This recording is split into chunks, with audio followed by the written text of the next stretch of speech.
അസ്സലാമലൈക്കും. ഇന്ന് നമുക്കൊരു മധുഹൂത്ത് റെസിപ്പി ഉണ്ടാക്കി നോക്കാം കേട്ടോ. അതിലേക്ക് ഞാൻ സവാള, പച്ചമുളക്, തക്കാളി, ക്യാപ്സിക്കൻ, വെളുത്തുള്ളി ഇഞ്ചി പേസ്റ്റ്, 2 മാഗി ക്യൂബ്, കറുത്ത നാരങ്ങ, ഓയിൽ, ഗരം മസാലകൾ, അതിലേക്ക് മധുഹൂത്തിലേക്ക് പ്രത്യേകം ഉണ്ടാക്കിയിട്ടുള്ളൊരു മസാല, പിന്നെ ചിക്കൻ. ആദ്യം നമുക്ക് ഓയിൽ ഒഴിച്ച് കൊടുക്കാം.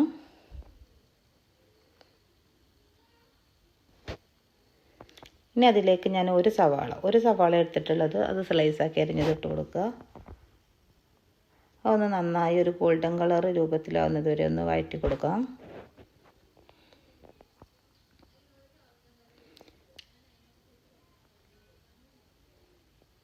നന്നായി ഒന്ന് ഗോൾഡൻ കളർ ആവുന്നത് വരെ ഒന്ന് വഴറ്റി കൊടുക്കാം കേട്ടോ. ഇനി അതിലേക്ക് ഇടുന്നത് ഇഞ്ചി വെളുത്തുള്ളി പേസ്റ്റാണ്. 2 ടേബിൾ സ്പൂൺ ഉണ്ടാവും.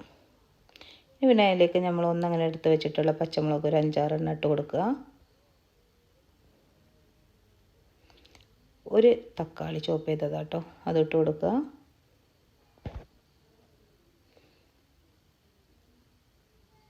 നന്നായി ഇളക്കി കൊടുക്കട്ടോ. ഒരു ഹാഫ് ക്യാപ്സിക്കനാണ് ഞാൻ ഇവിടെ ഇട്ടിട്ടുള്ളത്. അത് നന്നായി ചോപ്പ് ചെയ്തത് ഇട്ട് കൊടുക്കുക.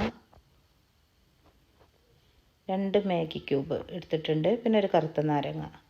പിന്നെ അതിലേക്ക് വേണ്ട ഗരം മസാലകൾ പട്ട, ഗ്രാമ്പു, ഏലക്ക, കുരുമുളക്, പിന്നെ മല്ലി, വലിയ കൊത്തമല്ലി ഒന്നങ്ങനെയുള്ളത്, പിന്നെ ചെറിയ ജീരകം,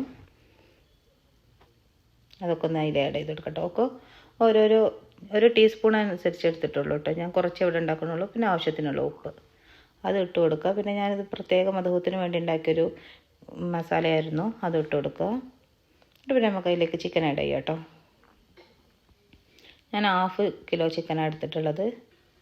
പിന്നെ ഞാൻ അതിലേക്ക് തക്കാളി പേസ്റ്റ് ആക്കി അടിച്ചതും ഇട്ട് കൊടുത്ത് നന്നായിട്ടൊന്ന് ഇളക്കി കൊടുക്കുക. ഏകദേശമൊക്കെ ഒന്ന് വഴറ്റി വന്നതിന് ശേഷം ഞാൻ 2.5 കപ്പ് അരിയാണ് എടുത്തിട്ടുള്ളത്. അപ്പോൾ അതിലേക്ക് 1 കപ്പിന് 1.5 എന്ന അളവിൽ ഞാൻ വെള്ളം എടുത്തിട്ടുണ്ട്. ഇനി ഏകദേശമൊക്കെ വെള്ളം തിളച്ച് വന്നതിന് ശേഷം നമുക്ക് അരി ആഡ് ചെയ്യാം.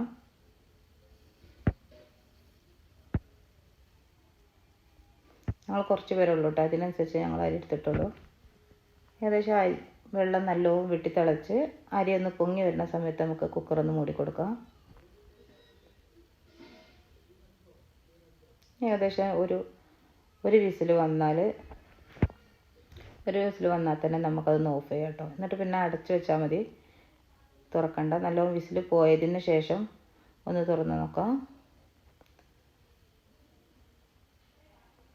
തുറന്നാൽ തന്നെ അറിയട്ടെ നന്നായിട്ട് കുക്കായി വന്നിട്ടുണ്ട്.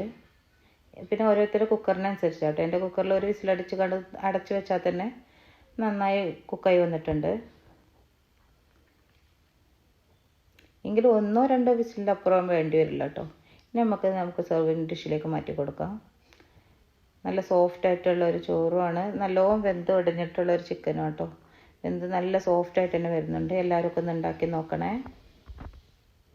ഇനി നമുക്കതിലേക്ക് ചെറിയൊരു കച്ചമ്പറ പോലത്തെ ഒരു സാധനം ഉണ്ടാക്കി നോക്കാം കേട്ടോ. അതിലേക്ക് ആദ്യം ഒരു ക്യാരറ്റ് ഇട്ട് കൊടുക്കുക. പിന്നെ കുറച്ച് ക്യാബേജ് ചോപ്പ് ചെയ്തത് ഇട്ട് കൊടുക്കുക.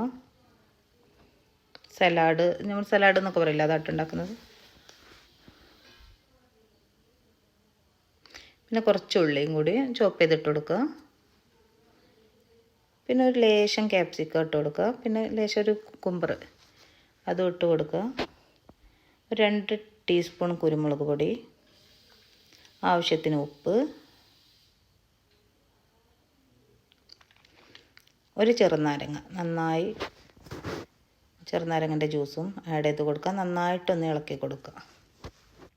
പിന്നെ ഇതിലേക്ക് ഉണ്ടാക്കിയിരുന്നത് മയോണൈസ് ആട്ടോ. മയോണൈസ് ഞാൻ ഇതിൽ ആഡ് ആക്കിയിട്ടില്ല. ഈ റെസിപ്പി എല്ലാവരും ഒന്ന് ഉണ്ടാക്കി നോക്കുക, അഭിപ്രായം പറയുക. മധുഹൂത്ത് ഉണ്ടാക്കി നോക്കുക. നല്ല അടിപൊളി റെസിപ്പി കേട്ടോ. എല്ലാവരും ഉണ്ടാക്കിയിട്ട് അഭിപ്രായം പറയുക, ഷെയർ ചെയ്യുക, ലൈക്ക് ചെയ്യുക, സബ്സ്ക്രൈബ് ചെയ്യുക കേട്ടോ.